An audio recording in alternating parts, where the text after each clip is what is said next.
Hello everybody, welcome back to the Lion's Den.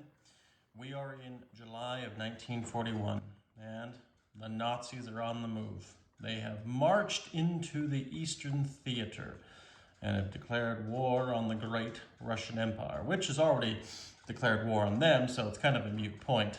But nonetheless, they have been successful at taking away our Baltic state Lithuania and our Polish properties that we procured because of the Molotov-Ribbentrop Pact.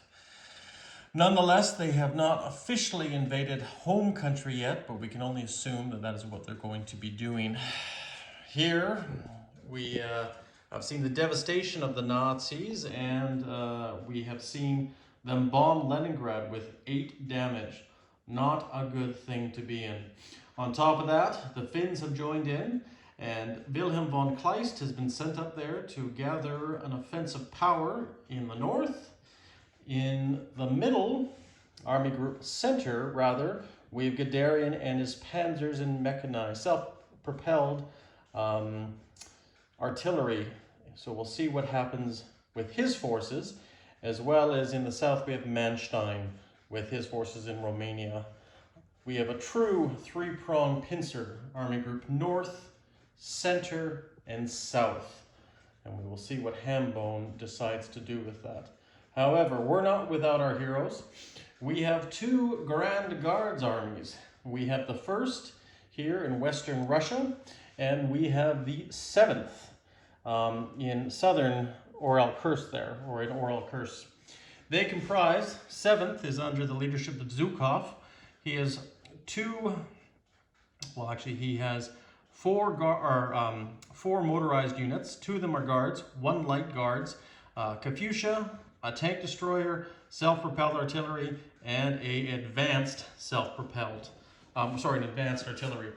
The 1st in the north there under Konev is a little bit less defended, but nonetheless they are guards units along with Katyushas with a medium armor. But that's all going to change soon here. But before we get into deep strategy here, let's do a few things and roll. Well, actually, one thing we are going to do is we're going to pay off that $8 of damage so that we can actually get our factory up and line again and roll for our tech. And we're going to do that right off the bat. But before we do that, I'm just going to get into one thing here. The Soviets are disputing the partisans in Transcaucasia. I know Hambone placed them last time, but it says on the turn that Germany is at war with the same major power as Turkey, placed 2 German-controlled partisans. Well, Turkey's not at war with the same power as Russia. Actually, Turkey and Russia are good friends at the moment right now. However, there is a partisan role the Germans can roll for that. I think Hambone did do that, and I think he failed. So nonetheless, I'm pretty sure that these partisans should not be there in Transcaucasia. And if I'm wrong, well, then you guys can correct me in the comments. So, starting off right now, we are going to roll our tech and see what we get. So, we're going to go after strategic rockets, wartime income, jet fighters, heavy armor, and improved factories. And not very good at all. Looks like we have jet fighters, which is better than nothing, but we did very poorly. Oh, wait, well, actually, no, we have, oh, look at that. We have wartime economy, too. I thought that was a 6, so we have 2. So we have wartime economy and jet fighters. At least we've completed jet fighters, and wartime economy is 1 step closer. So that is much better to see, but still very slow in the development process. But let's get back to the battle and see what our attack moves are. So we're going to be doing 4 attack moves this turn, more or less. And these 4 attack moves are going to be as follows. Sorry, actually, there's going to be 5. This bomber here is going to go deep into the Third Reich and carpet bomb this Slovakian motorized division right here. And it can easily reach there because we do have long-range aircraft, but it can go 1, 2, 3, 4, 5, 6, 7, 8, 9, and fly back. There could even be possibly a shorter route. Let me just see here. We can go 1, 2, 3, 4, 5, 6, 6, 7, yeah, 5, 6, 7, 8, 9. I think we can get back to your all curse. Sorry, let me count that again. 1, 2, 3, 4, 5, 6, 7, 8, 9. Yes, we can get back to oral curse, and that's probably what we'll end up doing. So we're going to try carpet bombing this lone motorized. We're going to take this airborne here, which is in the 3rd, which is in Smolensk, and he's going to be landing this guy here into Lithuania. On top of that, we're going to be taking the mechanized in the 3rd, coming out. Now he's not blitzing, he's just moving 2 spaces, but he's moving and attacking in Libinsky there as well. Now on top of that, yes, I think that's what we're going to do. So we have these 2 battles here. Now we're going to bring in some air support, and that air support is going to comprise of 1, 2, 3, no airbase. We're going to take in this fighter here, and this fighter is going to help out in Lithuania. We have an air base, so we can go 1, 2, 3, 4, and then we have 2 more spaces because we have long-range aircraft. And he will probably end up going 4, 5, 6 back into Leningrad. So that's where he will end up going. So he'll be able to make it there. And then on top of that, we have fighters down here. We have a jet fighter, and we have an air base here, so they can go 6. So we can go 1, 2, 3, 4, 5. And we can attack this guy in Lubinsky. And same with everything else. We also have a range of 6, so they can leave here too. Go 1, 2, 3, 4, 5, and attack in this zone right here. Or do I really want to do that? I think I might they're just a bit out of range being this far south. And,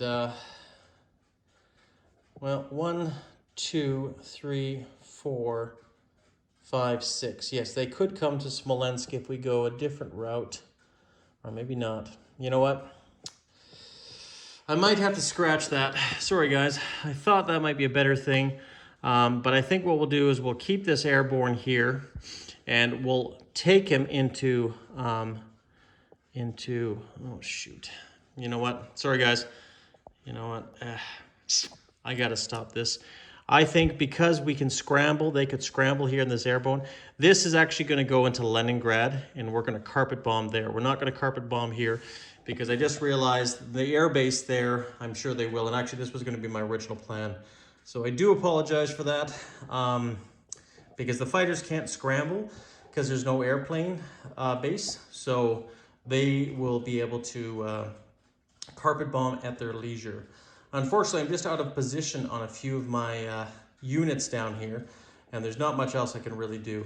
But nonetheless, we'll still carry on as usual. We do have this one fighter that's going to go into Lubinsky, and we're going to attack with this one mechanized. And the airborne will join in as well. This way, then everything can get back home and safe for the holidays. And this jet fighter, sadly with its range, will not make it either. But that's all good because we have a surprise for the Italians. That's right. Down here, and we're going to zoom in, we're going to take this coastal sub. We're going to leave the Danish, or not the Danish Straits, the Dardanelles, and go down 1, 2. And we're going to auto kill this beautiful Italian transport left undefended. Then we're going to take this, go 1, 2, go down here, and auto kill these 2 transports down here in Egypt. And the Sovietsky Soyuz will help in her maiden voyage out into the Mediterranean. That is right. They are going to move in and do what they can. In fact, actually, you know what? Since we know Britain and Turkey is going to do it next, we're not even going to do that. We're going to leave some honor for the Turks to take that. And we're going to kill this with this fleet and make sure that the Italians pay for their crimes, or at least we can make sure that they suffer the wrath of possibly a combined task force with the Yavuz and the Sovietsky Soyuz with the Giulio Giuseppe and the two U.S.S.R class heavy cruisers down there. They might bring their Air Force in, and they're more than welcome to, but we'll see what happens. We will definitely see what happens for sure. So guys, yeah, I think that's it. There's going to be non-combat movements, but these are my attack moves. Sorry about that. I was pondering this for about an hour, thinking about different things, but now this is what we're going to do. So let's dive right in there and get to it. So we're going to carpet bomb these units here. Let's roll some dice. We have 3 D12s, and we're looking for 2s or less. Look at that, we got 1 hit. So 1 unit has died, and I'm assuming it probably will be the militia that Hambone will take off in Karjala, I should say. And this guy will then fly back to its base. Now, on top of that, sorry, I didn't even go over the buys. The buys are right here, and I'll go over that in a second, but we'll just carry on with our actual attack moves. This mechanized, this airborne, and this fighter are all attacking that one in Lubinsky there, and we're going to roll that. There is no modifiers from what I can see, and so they have a defensive roll at 4, and we have an airborne at 3, and just a standard mechanized at 3, and a fighter at 6. So we'll roll these.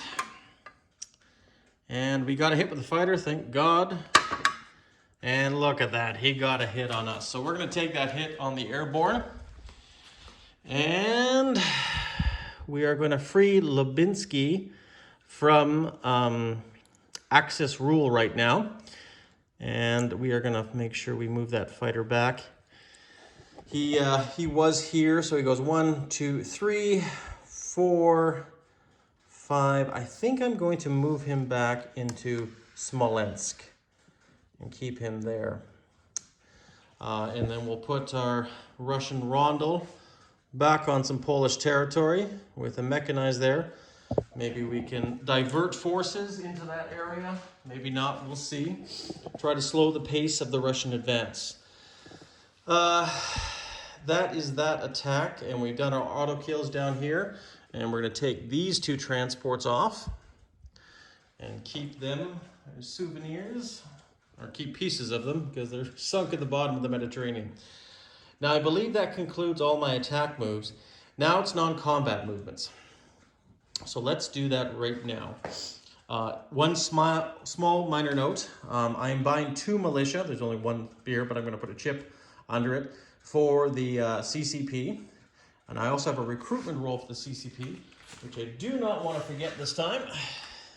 Make sure we get that there. Now you might notice these 2 POT bombers. These are Guards bombers. We have the 125th and the 46th. They are given to you free for playing the lead of the Soviet Union, and they are deployed into Moscow as long as Moscow is occupied by the Russians in 1946. Or sorry, 1946, hopefully it will be, but in 1941, sorry. And non-combat movements, we have 2 rail movements. We're going to be taking this cavalry from northern Manchuria, and we're going to take this one from Manchuria here, and we're going to rail them to 2 separate locations. We're going to rail this 1 infantry up here to the 2nd to join the defenses in Leningrad. And we're going to rail this cavalry here down into Transcaucasia to join the 6th, which is under Yeremenko. So that completes our 2 rail movements. We have a POT bomber in Novosibirsk. It's going to go 4 spaces and go into, you guessed it, Moscow itself. Now, we also have a medium armor in Leningrad, which we're going to pull out, and that is right there. It's a T-30 or T-3485. She's going to go down here to the 1st in Western Russia to reinforce it. So it's going to have 2 medium armors right there. So it's leaving Leningrad, going into Western Russia. We have another POT bomber, and it's going to be going into Kiev rather, to help defend the city.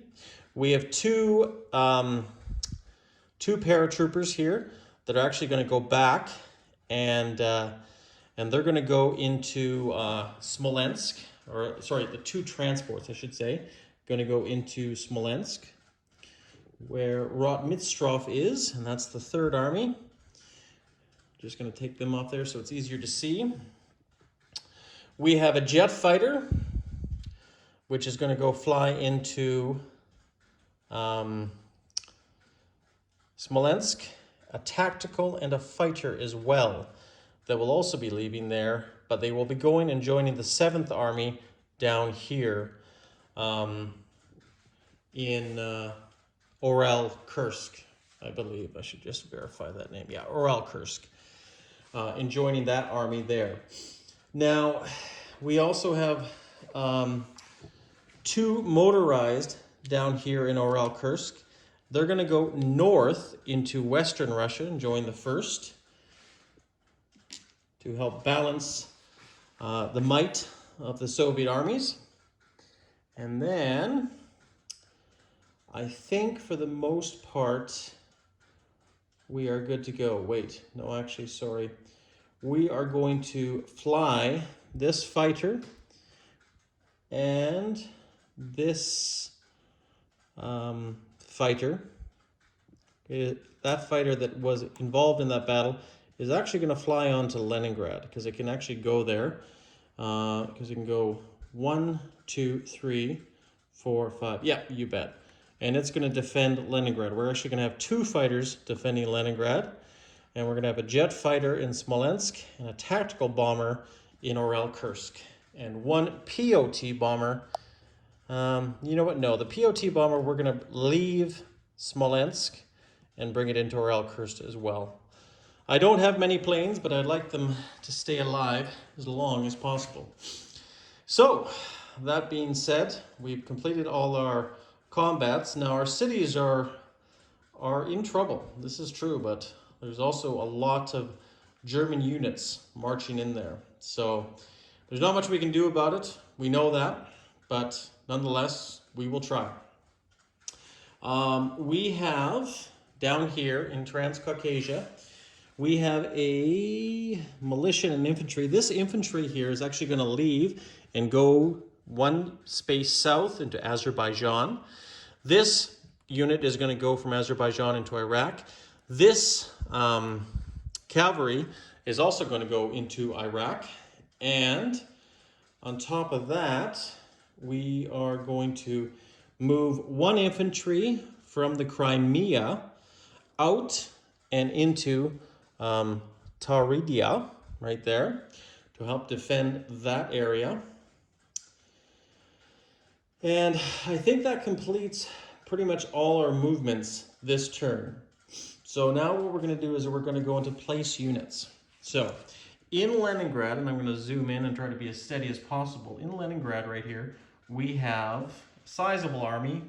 It's the 2nd, and you can see there's quite a few infantry there. We're going to reinforce those areas with 2 more artillery. We're also going to reinforce our cities, Smolensk and Kiev, with 1 artillery each, and that is the 3rd and the 4th. So one artillery, and these are advanced artillery. I should make a note too. They're not regular artillery since Russia has that technology. So that is complete. We also are going to build a Katyusha in Orel-Kursk, which is the 7th, which is going to be right here. We are going to build 5 cavalry all the way down here in Transcaucasia, which is the 6th, which is right here under Yermenko. So we're going to put those 6 cavalry down. Or, sorry, 5 cavalry. I don't know if I said 6, but 5 cavalry with the 6th Army. We have 1 airborne, and that airborne is going to be built where? 3rd. We have these airborne here. Sorry, these transports, sorry for moving this again, guys. I'm going to move these transports here to Orel-Kursk. Even though it doesn't have an air base, I can at least place the units there. Put them down there. And we have built 2 airborne. I got them split up, one here and one here. And we're going to put 2 airborne in Oral-Kursk.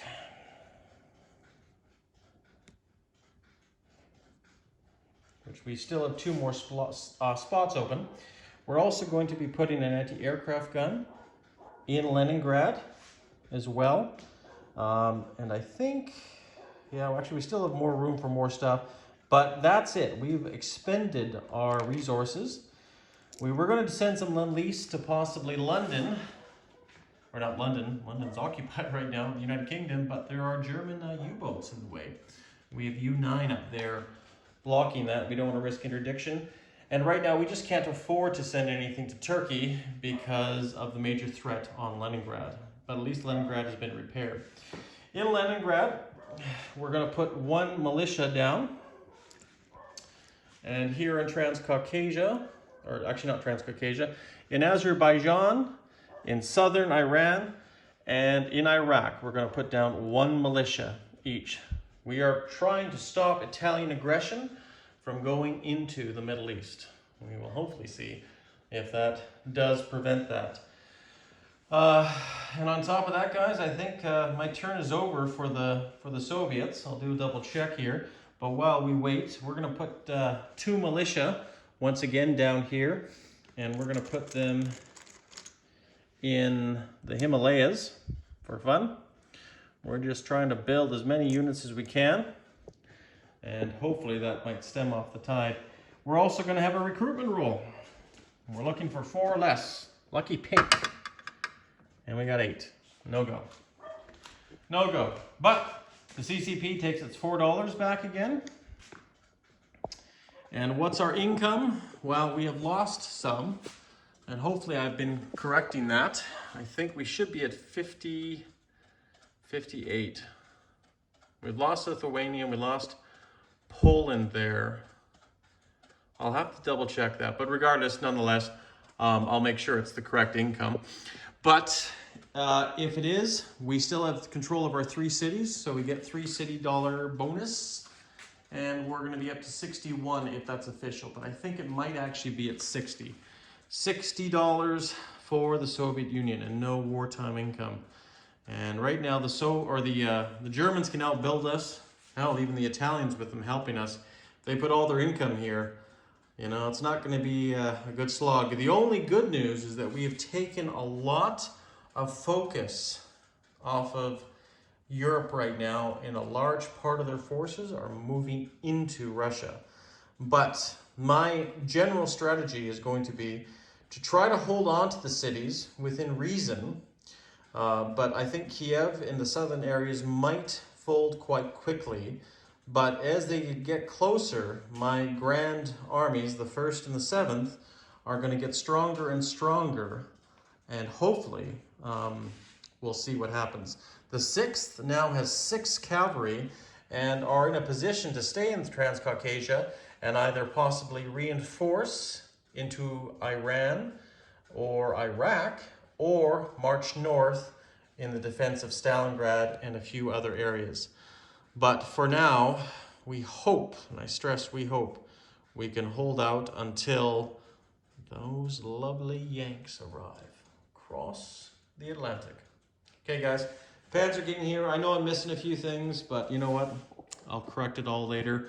Take care, everyone, and let's pray the Sovetski Soyuz survives to fight another day in the Mediterranean. Take care, guys, and stay classy.